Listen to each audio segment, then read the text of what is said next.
Dzerowicz. Great. Thank you so much, Mr. Chair, and thanks to everyone for your great presentations. So I only have 4 minutes, so please, and I'd like to get to 4 of you, so I'm not quite sure, so please keep your comments short. I'll start with the Canadian Cancer Society. Thanks for your excellent and thoughtful recommendations. The one in terms of your employment insurance sickness benefits, extend the benefits past to 26 weeks. Considering it's much longer to recover from breast cancer and colon cancer, I thought that was very generous that you just suggested 26 weeks. Have you costed it out what the cost would be between 15 and like moving from 15 to 26? Yeah, so we say at least 26 weeks because that is the data that we have access to indicate the length of time for treatment for somebody who has breast cancer or colon cancer. The Parliamentary Budget Officer did, in fact, complete a report, and we'd recommend that the committee look at this report. It has costed it out to 50 weeks, and I'm happy to share that after. Please do. Thank you so much, because a number of other groups have recommended that, and I think it's high time we follow that. My second question is for the Canadian Federation of Agriculture. Grain drying and heating, cooling of livestock should be exempted from carbon pricing. Why haven't we done it? So what's been the reason that we have indicated why we have not done that?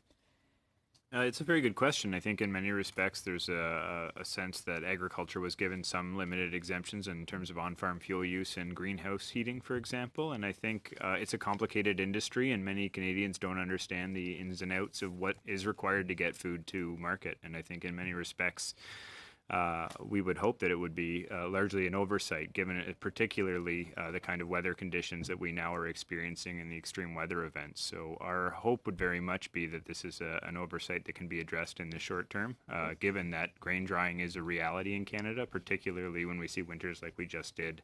And as we have seen over the past number of years, adverse weather and extreme weather events are increasing in regularity due to climate change, and certainly we need to be prepared and ensure farmers have the sort of tools in place to manage that. Now, are farmers largely seen as small business owners?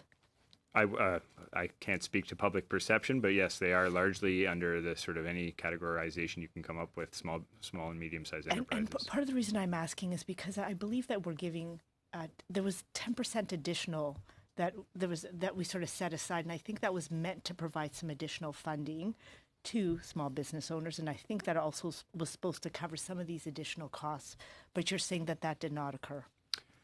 If there is some relief being granted by virtue of the fact that they're small businesses, the numbers that we reported earlier speak to what was actually accrued on those farms as carbon tax or carbon pricing implications. So one way or the other, the costs are still significant and are causing significant financial challenges for farmers across the country. Thank you. And then very quickly to Ms. Ballantyne, the $1 billion per year that you've suggested, what does that assume?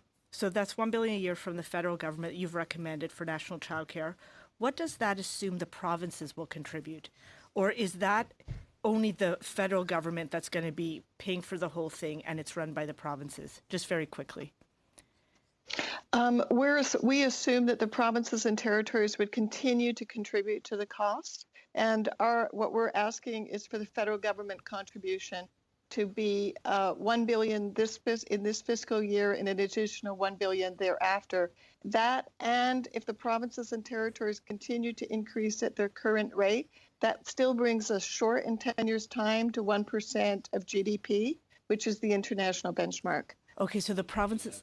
Okay, thank you so much.